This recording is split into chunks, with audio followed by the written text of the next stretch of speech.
Hi అండి. Washing మిషన్‌లో ఇది ఒక్కటి వేయండి బట్టలు తళతళ మెరిసిపోతాయి. ఏదైనా ఒక బౌల్ తీసుకొని దానిలో ఒక 4 స్పూన్స్ ఈ విధంగా అయితే సర్ఫ్ తీసుకోవాలండి. ఇలా సర్ఫ్ తీసేసుకొని ఒక 4 స్పూన్స్ అయితే సరిపోతుంది.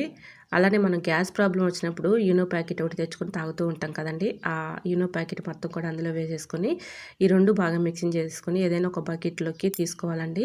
ఇలా మీ బట్టలు క్వాంటిటీని బట్టి ఇలా సర్ఫు నేనిక్కడ ఒక 2 టేబుల్ స్పూన్‌లు అయితే సర్ఫ్ తీసుకుని హాట్ వాటర్ పోసుకొని హాట్ వాటర్‌లో ఈ విధంగా బట్టలైతే తడిపేసానండి. చూడండి ఎంత డస్ట్ అయితే వచ్చిందో. సగం మురికి ఇలా బకెట్ వాటర్‌లోనే పోయింది కదా! ఇప్పుడు మనం ఒక 1 అవర్ పాటు అలా ఉంచేసి 1 అవర్ తర్వాత వాషింగ్ మిషన్‌లో వేస్తే బట్టలు తెల్ల బట్టలైనా పిల్లలవి తెల్లవి యూనిఫామ్స్ అయినా చక్కగా మెరిసిపోతాయి. ట్రై చేయండి. సో ఇంకా సెకండ్ టిప్‌ని తెలుసుకుందాం. మనం ఎక్కువగా బాత్రూమ్‌లో రూమ్ ఫ్రెషనర్లని అవన్నీ ఇవన్నీ యూజ్ చేస్తూ ఉంటాం కానీ ఇంట్లోనే ఈజీగా రూమ్ ఫ్రెషనర్ అయితే తయారు చేసుకోవచ్చు. ఎటువంటి బ్యాడ్ స్మెల్ లేకుండా కూడా ఉంటుంది. ఒక జిప్‌లాక్ కవర్ తీసేసుకొని దానిలో ఇలా సాల్ట్ కానీ రాళ్ళుప్పు కానీ వేసుకొని దానిలో కొద్దిగా కంఫర్ట్ నాప్కిన్ బాల్‌ని తీసుకొని మెత్తగా పౌడర్‌లా చేసుకొని అందులో వేసుకోవాలి. ఇలా జిప్‌లాక్ కవర్‌ని అక్కడక్కడ హోల్స్ పెట్టేసి బాత్రూమ్‌లో పెట్టుకుంటే ఎటువంటి బ్యాడ్ స్మెల్ లేకుండా ఉంటుంది. మంచి స్మెల్ వస్తుంది. ట్రై చేయండి.